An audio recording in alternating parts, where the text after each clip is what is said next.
Hello, everyone. I'm Azim Khan, a storage scholar with the 1947 Partition Archive and a South Asian Studies lecturer. And it's my pleasure to be your host today. Welcome to the 75 Days of Partition series. This is day 71 of hosting esteemed guests for this series, which will continue till August 17th. Today, it is an honor to welcome Professor Kavita Daiya. She is a professor of English and Women's Gender and Sexuality Studies program at George Washington University. She is affiliated faculty in the Sustainability Program, the Segar Center for Asian Studies, and the Global Women's Institute. She is a former director of the Women's Gender and Sexuality Studies Program at GWU. Professor Daya's research is poised at the intersection of global literature and film studies, Asian American studies, and feminist theory. She has written articles on South Asian literature, Bollywood film, Asian American literature, South African literature, gender studies, and transnational cinema. She is the author of two books, Violent Beginnings, Partition, Gender, and National Culture in Colonial India, written in 2008, and Graphic Migrations, Precarity and Gender in Post-Colonial India and the Diaspora, written in 2020. Both books are published by New Delhi-based Yoda Press as South Asia editions. She has also edited a collection of essays entitled Graphic Narratives from South Asia and South Asian America, Aesthetics and Politics, in 2019. Professor Daya's transnational and comparative scholarship dwells on the role of storytelling about migration and citizenship across media in the public sphere. Addressing diverse national contexts from the United States to South Africa and India, her research is anchored in a sustained commitment to how gender, race, class, religion, and sexuality shape the cultural representation of migration, freedom, and belonging. She is currently working on a third book across South Asia about South Asian American women's writings. Thank you for joining us, Dr. Daya. It's a pleasure to have you here. Thank you so much, Azim. It's a pleasure to be here and be a part of this important conversation.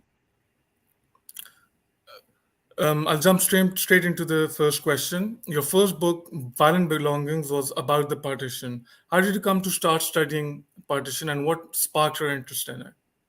Sure. I actually started studying partition in the 1990s when I was a graduate student at the University of Chicago.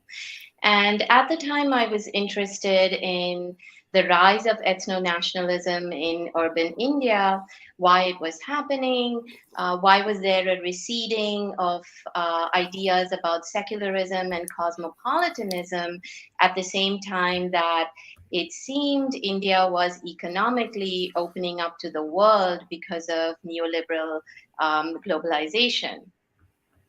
And I realized as I was researching South Asian history and literature that 1947 was a pivotal moment, not only because it marked the end of British rule and decolonization, but also because it was accompanied by a geopolitical partition that had very far reaching consequences.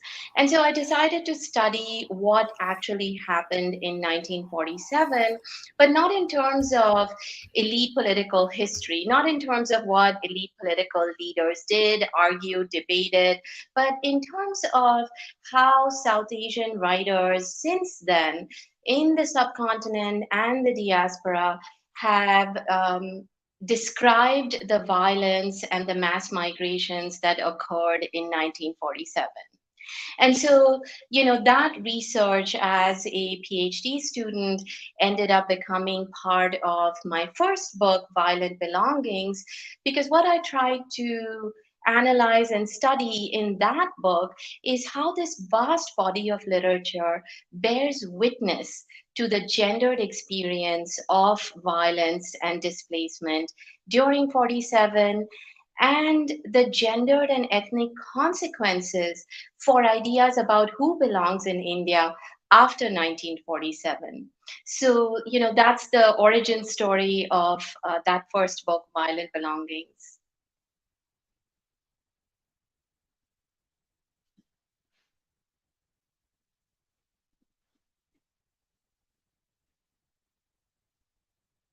Azim, you're muted, so I can't hear you. I'm so sorry for that.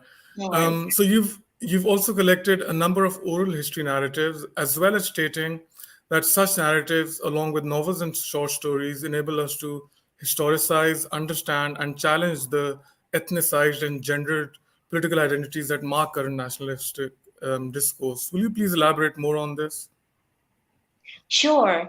Um, I actually started collecting these oral histories in 2009 when I was on sabbatical in Mumbai, and I had just finished my first book on the partition.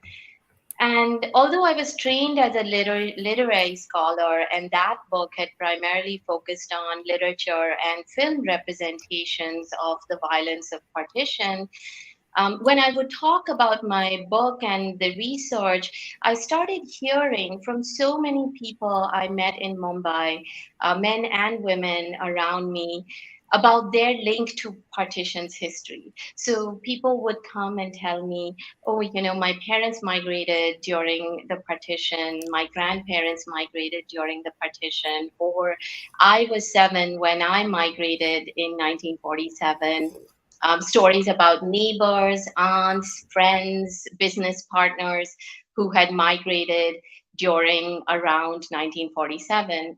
And so all of these migration stories started emerging for me, and I thought it was important to hear them and to record them for future generations because there were things that they were illuminating about the nitty gritty of what it was like to be displaced in a way that my literary and film archive didn't always capture. These were stories not only about witnessing violence, but about the decision to move, to flee, the decision and the processes of how to survive and how to rebuild an everyday life. And so these stories became part of my emerging interest in thinking how across media can we be recording and listening to migration stories. And when I returned after sabbatical to resume teaching at George Washington University in 2010, I had a similar experience. So as I gave book talks or as I taught South Asian literature and discussed partition, so many friends, so many students started telling me their partition stories. And so this told me that in a very crucial way, South Asian American life and South Asian American histories and communities had also been indelibly shaped by the partition experience in a way that we haven't quite accounted for, in a way that hasn't been studied fully yet. And so then I continued to record these oral histories. And at the same time, of course, I also learned about the incredible work Gunita Bhalla was doing through the 1947 Partition Archive, some of the incredible work that other scholars were also doing on oral histories. So I've actually written about the oral histories that I've collected and about the relevance and importance of digital humanities projects like the Partition Archive in the 5th chapter of my second book, Graphic Migrations.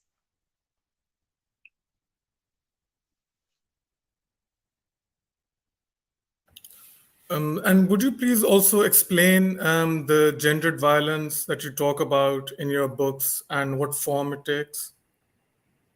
Sure. One of the interesting things about the literary archive of the partition experience, is that it really calls our attention to the ways in which uh, gendered and sexual violence was an indelible part of what unfolded in 1947. And so I think that archive of literary representations, anchored as it is in a feminist perspective, is very important to attend to. And in my own scholarship, um, a lot all of my scholarship is really anchored in a post-colonial feminist perspective. When I consider the representation of identities, of social relations, of power, of inequality, I am committed to analyzing how gender and sexuality shape them through an intersectional historicized lens. And so, in my first book and in my second book, when I studied the public cultural representation of the 1947 partition, I looked at its legacies for questions about identity and belonging in South Asia and South Asian America. I show how these works, whether I'm looking at literature, film, graphic narratives, photography, print culture, and so on, these works are illuminating the experience of partition and its aftermath in terms of how it was unique or different for those who are minorities on account of gender, on account of race, on account of religion and ethnicity, caste and class.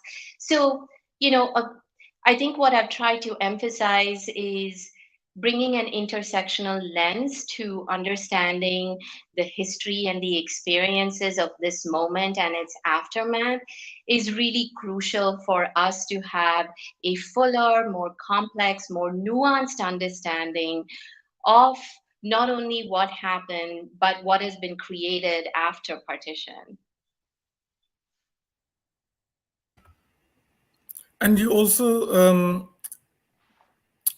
explained that in India they did not really contend with the personal narratives, especially of the people who weren't in political power. You used the you explain it using the example of Khushwant Singh's train to Pakistan, and how the personal is much different from what the the nation state and Nehru and the political leaders are celebrating independence from the British, but people have experienced so much violence. And you say that the new nation state didn't really contend with this. They ignored literature that brought such things about. And I was very struck by that, because in my own experience teaching as well, I remember when I used to teach Manto's works on partition, Yeah. I got a lot of backlash from some people, and they even called it pornography. It's like the sexual gendered violence that was depicted so beautifully by Manto, as when he was showing the horrors of partition, people actually called it pornography. So that really struck me in your writing, that in India, the same, almost exact same phenomenon was happening.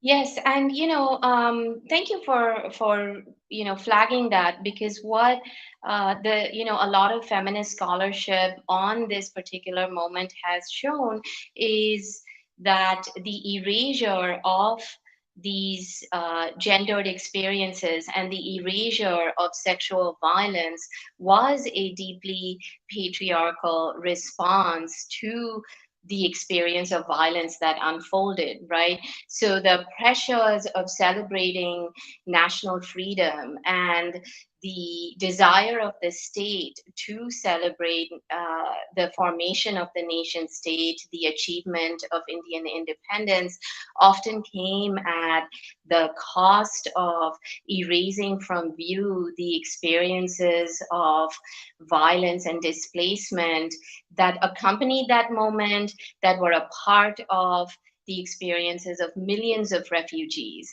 And what I uncovered in my first book, Violent Belongings, where I actually looked at a lot of newspaper representations, both in the UK and in India, in English language newspapers from the time, was that many editors felt that it was important to shut down refugee voices and refugee stories about the violence, because they contended that these stories are exaggerated, they are lurid in their telling, and they will cause and create more violence, right? And so, similar to the experiences, similar to the responses or the backlash that you're gesturing to, there was this anxiety in the public sphere that even encountering and hearing these stories, in creating space to hear them, is going to create more violence, that these stories are false or exaggerated and therefore need to be shut down. And so, unlike a lot of other moments of collective violence and experiences of violence by particular communities, as in the case of the Holocaust. There has not been until very recently a national reckoning with the violent experiences of partition and the ways in which gendered violence was a crucial part of the experience of millions of people in that moment.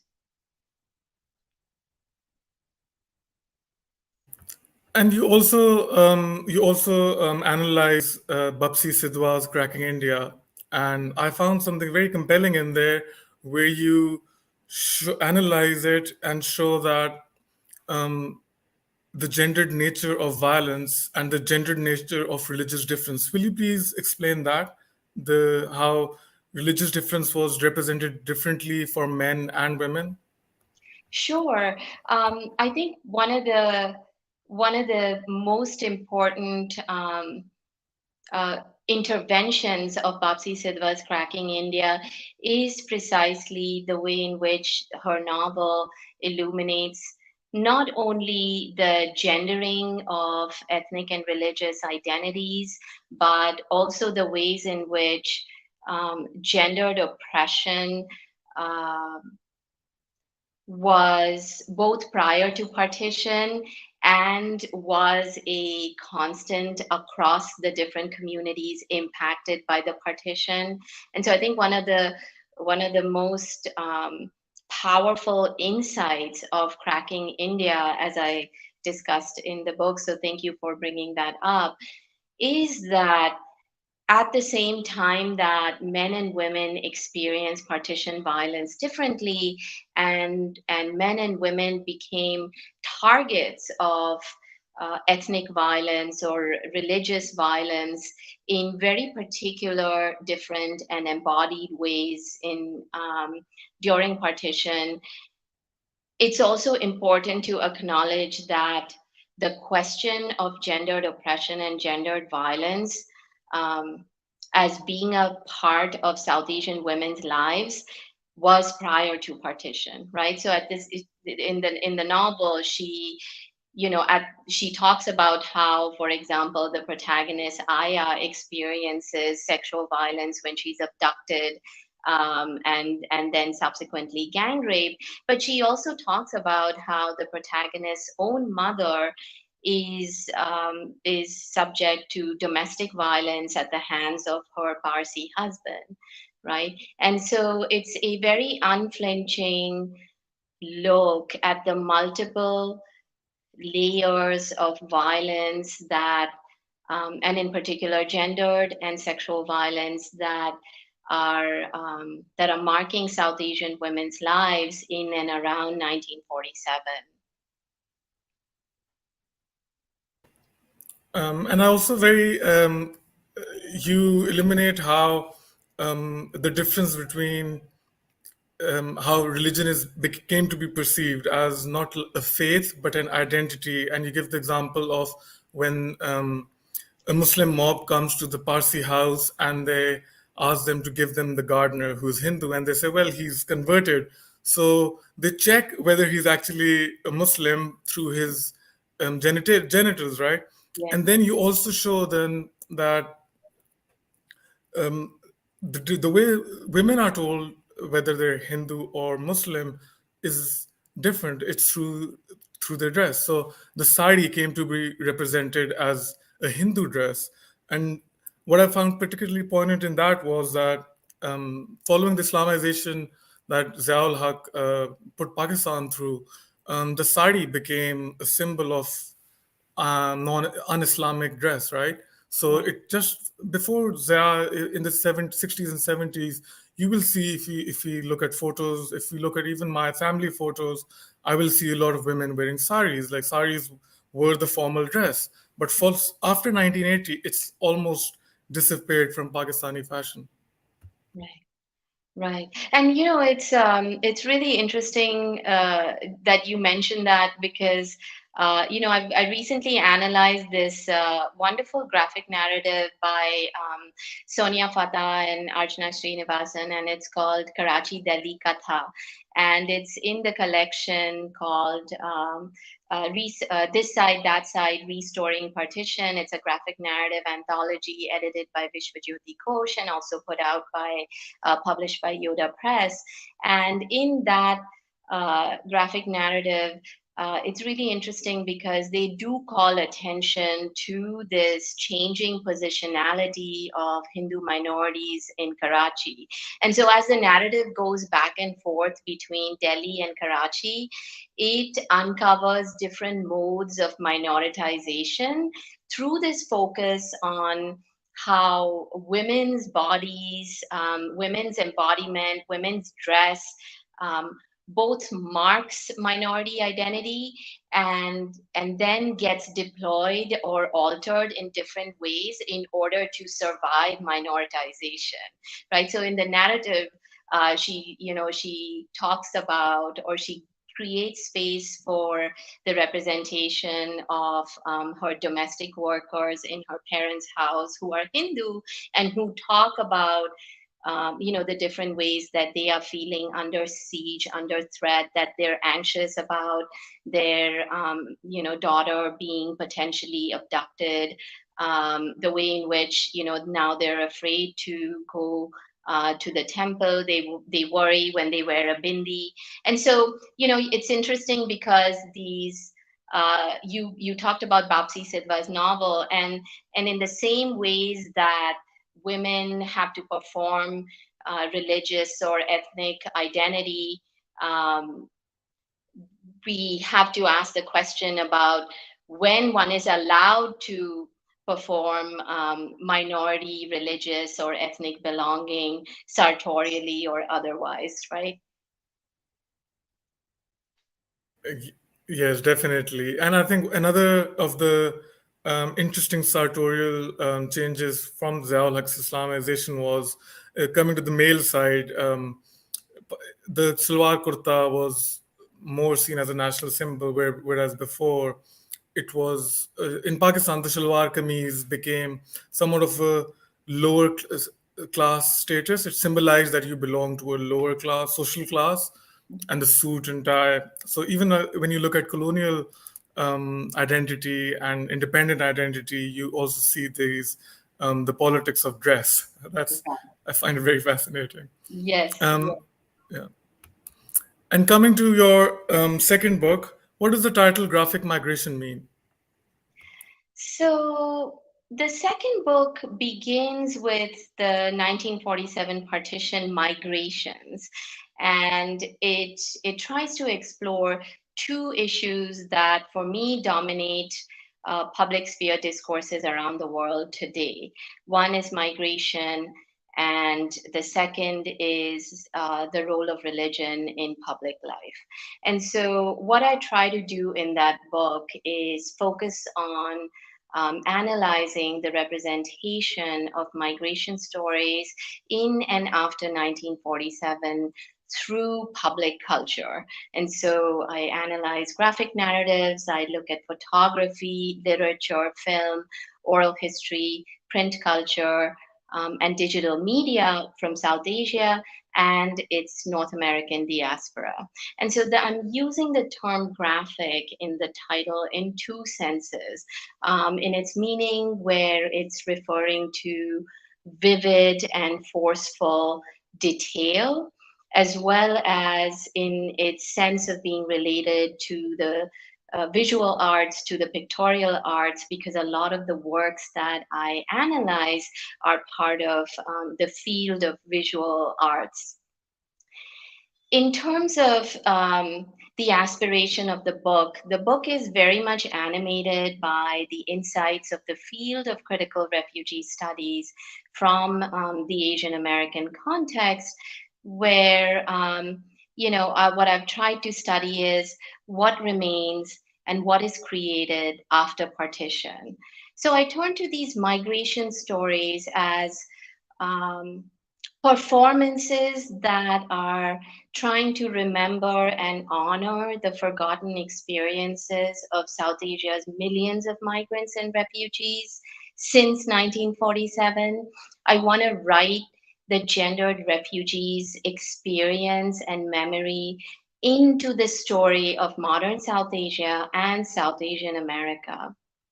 And, I think it's important also to mention that at the same time, one of my arguments in the book is that it is through this hard work of remembering and storing the legacies of division and displacement through a focus on migrant and refugee stories that we can actually identify a way to create a more just community today. So that is the aspiration that anchors and frames the story that Graphic Migrations tells. And how would you see the relevance of partition studies within all this? So, given that political partitions have actually been and continue to be used as a tool for resolving sociopolitical conflict around the world, I think it's important and urgent to call attention to the enduring and violent consequences of division and displacement. It's important to call attention to that so that we rethink using geopolitical partition as a way to resolve conflict. And, equally, I think when ordinary people lose homes, lose lives, lose communities, and they pay the price of political freedom or war, then the price, the price for achieving nationhood, for example, 75 years ago for India and Pakistan, I think it's important to acknowledge and honor that. So when we hear their voices, when we hear the perspectives of migrants and refugees, when we truly listen to their migration stories and hear their ethical and political critique, we can learn some very important lessons. Their stories, I think, and the book argues, offer us new visions for how to live with difference, right? How to build solidarity across borders and across our differences. These migration stories, to me, offer really important lessons for how to create change for those who are displaced in just and humane ways. And I think that these stories illuminate or teach us how we can build just, secular, and inclusive communities in ways that all can flourish and thrive. And so, this is why I think that it's important to study partition, it's important to study what was created after partition, and in particular do the work that so many scholars are doing, do the work that the Partition Archive is doing in terms of gathering and archiving migration stories through this digital oral history archive. So I would say that that's my short answer to the question you posed about the ongoing and enduring relevance of partition studies. And finally, what do you think, or do you think, had we, as you previously said, not ignored in India and Pakistan the stories of the migrants and all these short stories and novels which depicted the trouble and the violence that migrants experienced, do you think it would have somehow affected the current political climate that exists in the subcontinent in the context of, for example, Pakistan and Bangladesh? We had that issue. Then Pakistan, with all the minorities that are in India and Pakistan both, do you think partition studies would have had an impact? Well, that's a great question. I think so. I think so, because I think that if there had been space created in the public sphere to honor, to acknowledge, to hear the experiences and perspectives of those who were displaced by partition, later those who were displaced by the war in 1971. I think that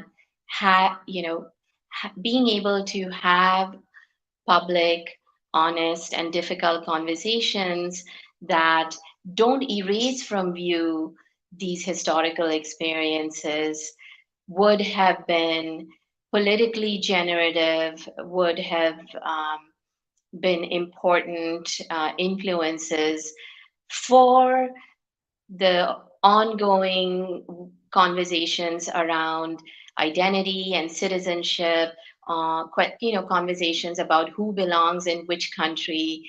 I think all of those questions would have been articulated differently, and all of those conversations would have unfolded differently if there had been space within our public and political discourses for hearing the perspectives of migrants and refugees, understanding what they've been through, and acknowledging the price that they paid, and hearing from their perspective, learning from their perspective how, despite the experience of violent displacement, so many migrants and refugees articulated and affirmed secular humanist perspectives in the way that they reflected on their own experience and the history that they had witnessed. Those were lessons that I think we could have learned from, and if disseminated more broadly, if created more broadly, would have been generative for for creating a different kind of community in South Asia across our borders and boundaries. Yes, sadly, as in Pakistan's case, partition and the partition narrative has become a cudgel to silence the voices of minorities and people who are speaking up for their rights. So I think I would concur with you in that, had we reckoned with the dangers of partition and some of the violent repercussions that come with just blind nationalistic fervor, Yeah. we might have grappled better with the future nationalistic issues. Yeah, absolutely. Couldn't agree more. Yeah. Thank you so much for that wonderful discussion and for everything that you told us about all these partition narratives you're discussing. And may you have all the best of luck in your future endeavors. Thank you so much. Thank you for having me, and thank you for this important and generative dialogue. I appreciate it. Thank you. And for those who are joining us, please tune in next week for another amazing conversation with Malkit Singh Gumman. The 1947 Partition Archive is hosting the series to commemorate 75 years of partition. The series is a daily micro podcast series being aired for 75 days between June 3rd and August 17th, except for Sundays, to commemorate the 75th anniversary of partition in 2022. For context, August 17th is the day the Boundary Commission announced the Radcliffe Line separating India and Pakistan, 75 days after the Partition Plan was announced on June the 3rd, 1947. Thank you very much again, and please show us your love and support by sending the hearts and like emojis under the video. For any query, DM us on social media or connect with any of our team members. Thank you, good night, and have a